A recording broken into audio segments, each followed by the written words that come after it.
Olá, meu nome é Felipe. Este é o primeiro de uma série de vídeos que pretendo fazer, trabalhando com temas ligados à ciência política e também à sociologia. A metodologia aplicada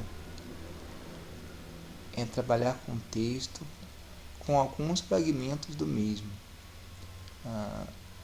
de uma forma que se possa pegar o que é mais importante nesse texto, que a gente possa perceber o que é mais importante no texto que trabalharemos, nos textos que trabalharemos. Ah,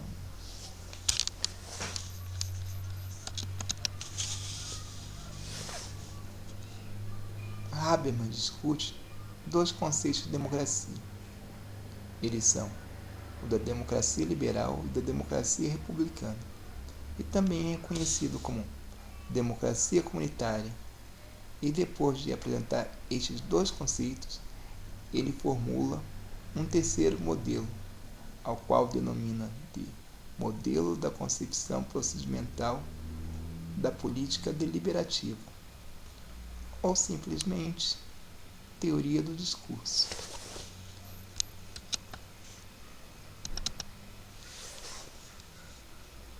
Quanto à tradição liberal de democracia, ele começa o texto abordando que a concepção liberal da democracia, ao dizer o que é a concepção liberal da democracia, ao dizer que o processo democrático para os liberais cumpre a tarefa de programar o Estado para o interesse da sociedade, entendendo o Estado como um aparato da administração pública e a sociedade como um sistema estruturado de uma economia de mercado, da relação de pessoas privadas de seu trabalho social.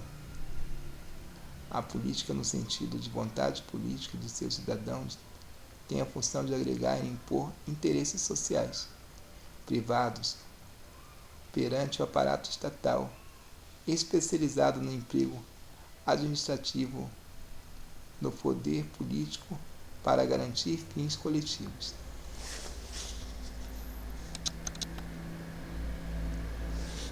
Agora vamos trabalhar um pouquinho do que ele fala sobre a tradição republicana de democracia. A política não se esgota na função de mercado ou na busca de interesses privados do cidadão, mas em um elemento-chave do processo constitutivo da sociedade como um todo. A política é entendida como uma forma de reflexão de um complexo de vida ético no sentido de Hegel, que leva em conta as relações de reconhecimento recíproco. E, com isso, a arquitetura liberal do Estado e da liberdade sobre uma mudança portante junto à instância de regulação hierárquica representada pelo Estado, pela jurisdição do Estado, é junto à instância de regulação descentralizada pelo mercado, junto, portanto, ao poder administrativo e ao interesse próprio individual. Surge aí a solidariedade e a orientação pelo bem comum, como uma terceira via de interação social. Uma coisa que Habermas destaca que é preciso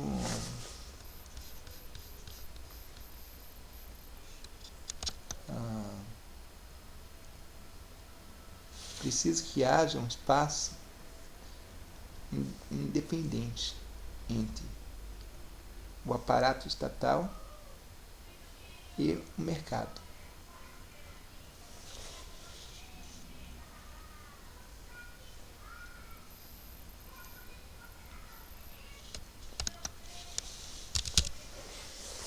Para a prática de autodeterminação cidadã, supõe-se uma base de sociedade civil, autônoma, independente tanto da administração pública como do intercâmbio privado, que protegeria a comunidade pública da absorção estatal ou a estrutura do mercado.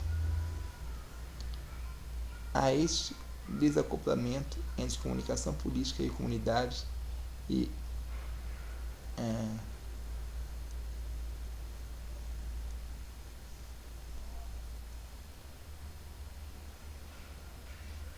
comunicação econômica corresponde um reacoplamento entre o poder administrativo e o poder comunicativo que emana da função da opinião pública.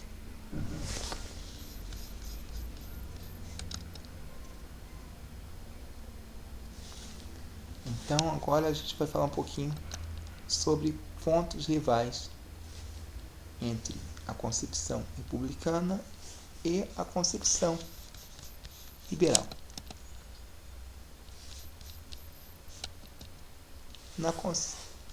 Quanto ao conceito de cidadão, tá? Na concepção liberal. Na concepção liberal, o status de cidadão se define pelos direitos subjetivos que este tem diante do Estado e dos demais cidadãos.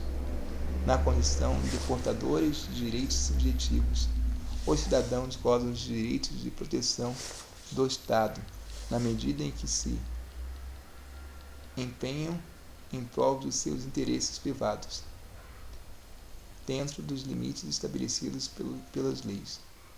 Os direitos subjetivos aqui são direitos negativos, que garantem no âmbito da escolha, dentro do qual os cidadãos estão livres da coação externa. Os direitos políticos têm a mesma estrutura. Eles dão ao cidadão a oportunidade de fazer valer seus interesses privados, ao permitir que esses direitos possam agregar-se por meio de eleições e da composição do parlamento e do governo com outros interesses privados, até que se forme uma vontade pública capaz de exercer uma efetiva influência sobre a administração. Nesta forma, o cidadão, em sua forma integrante de vida política, é capaz de exercer uma influência sobre a administração.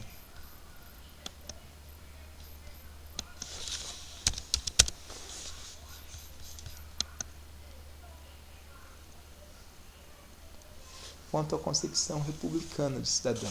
Na concepção republicana, o status de cidadão não é negativo, das quais só podem fazer uso as pessoas privadas. Os direitos de cidadania, dos quais se sobressaem os direitos de participação e da comunicação de políticas, são melhor entendidos como liberdades positivas.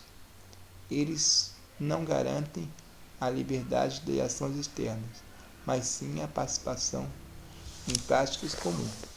Aqui, além de garantir as liberdades privadas, também cumpre um papel de articulação entre o Estado e a sociedade.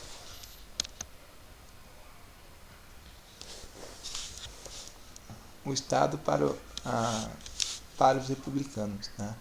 Essa concepção. A existência do Estado não se justifica somente dos direitos subjetivos privados iguais, mas sim na garantia de um processo, inclusive de opinião e de vontade política, em que os cidadãos livres e iguais se entendem acerca de fins e normas que correspondem a interesses comuns de todos.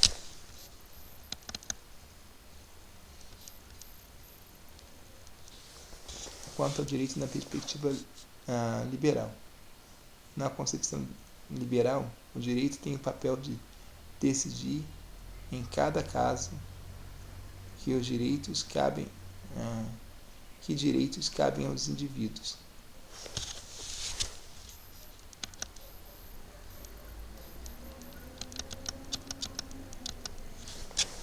Quanto ao direito na perspectiva republicana.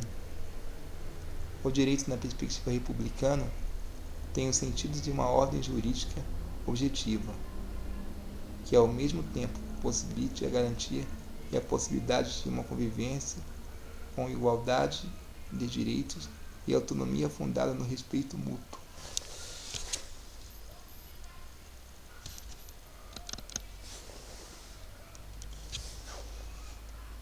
Os fundamentos do direito para os republicanos.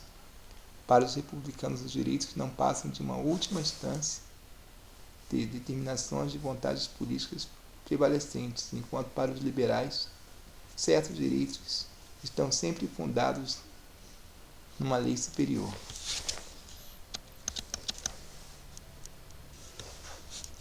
Direito ao voto para os republicanos.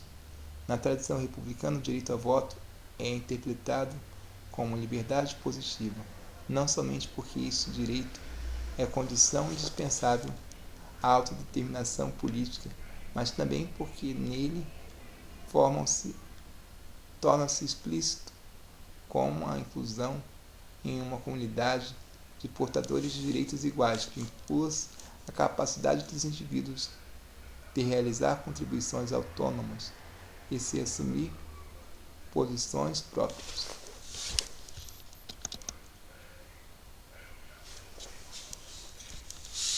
O processo político para os liberais.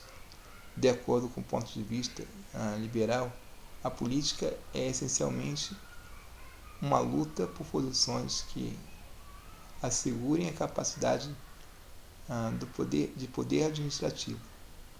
O processo de formulação de opinião e de vontade política na esfera pública e no parlamento é determinado pela concorrência entre atores coletivos, que agem estritamente com o objetivo de conservar ou adquirir posições de poder. Por meio dos votos, os eleitores expressam suas preferências.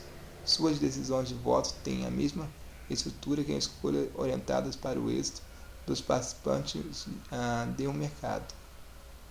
Estes votos permitem a busca de posições de poder.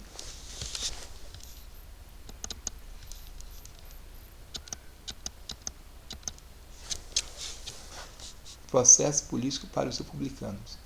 Na concepção republicana, de formulação de opinião e de vontade política no espaço público e no parlamento não obedecem às estruturas dos processos de mercado, mas têm suas estruturas específicas. São estruturas de uma comunicação pública voltadas para o entendimento.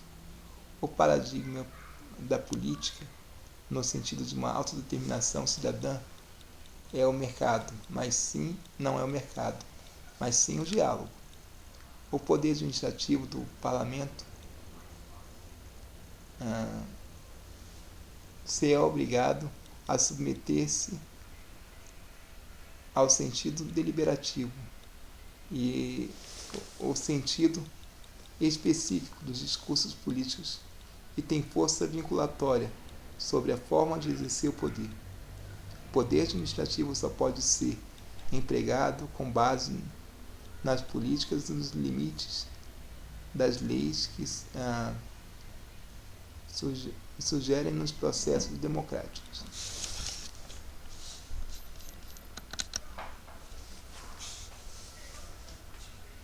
Os dois métodos comparados. Então, a partir daqui, o autor faz uma comparação entre os três métodos, os três modelos de democracia.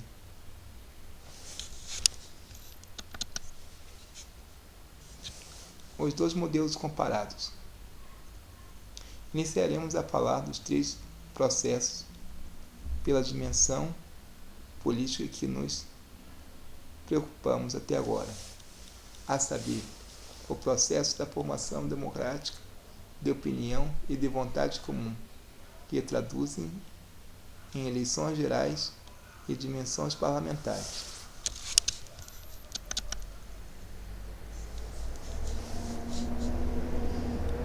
É interessante que, a partir desse ponto, ele começa a fazer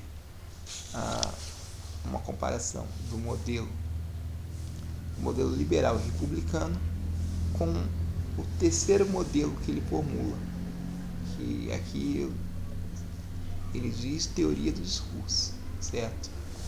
Então, Conforme a dimensão liberal, este processo se dá entre compromissos entre interesses de acordo com a concepção republicana. A formação democrática da vontade comum realiza-se na forma de uma autodeterminação ética. Conforme este modelo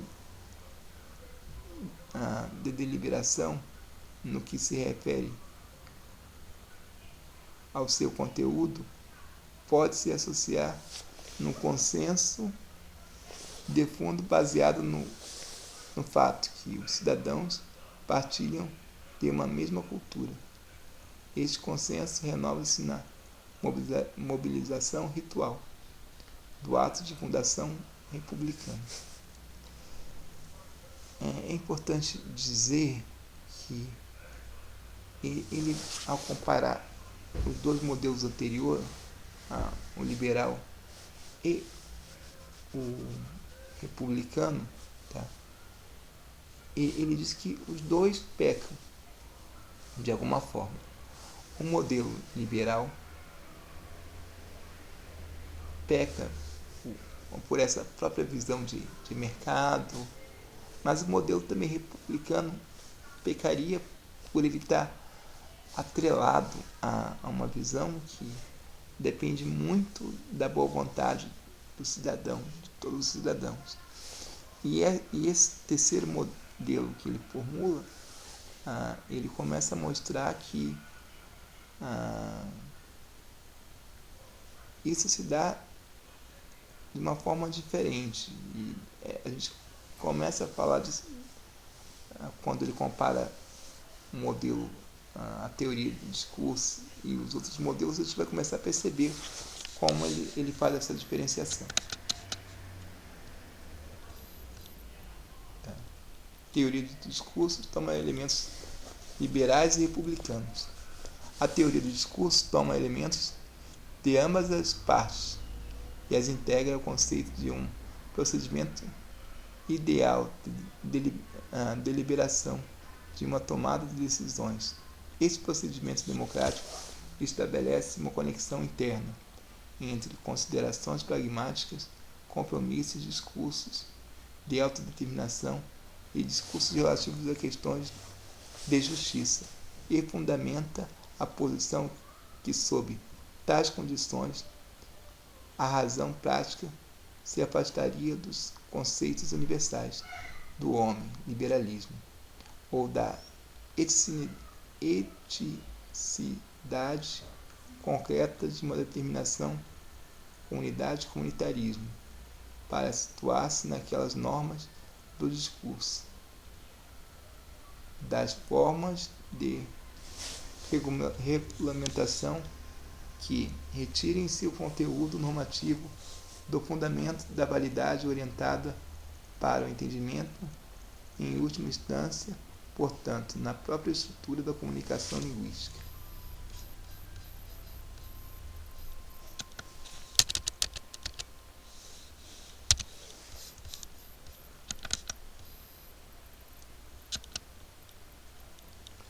O Estado de Direito em relação ao modelo liberal e republicano. A teoria do discurso toma elementos de ambas as partes e as integra conceitos de procedimentos de ideal liberal de uma tomada de decisões. Esse procedimento democrático estabelece uma conexão interna entre condições pragmáticas, compromissos, discurso e autodeterminação,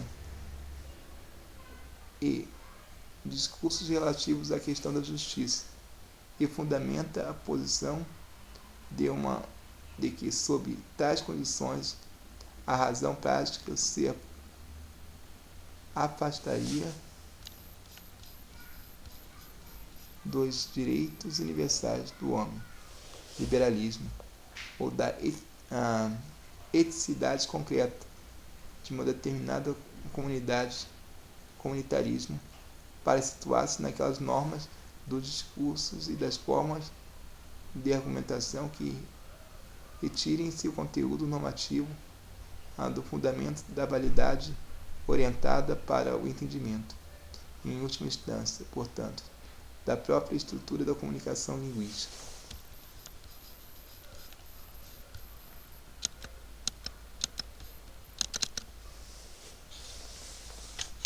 O Estado de Direito em relação ao modelo liberal e republicano. Segundo a concepção liberal, essa separação do aparato estatal com respeito à sociedade não pode ser eliminada, mas no máximo transformada pelo processo democrático. As débeis conotações normativas comportadas pela ideia de equilíbrio de poder e de interesse necessitam, em todo caso, de um complemento representado pelo Estado de Direito, a formação democrática de uma vontade dos cidadãos preocupados pelo Estado de Direito.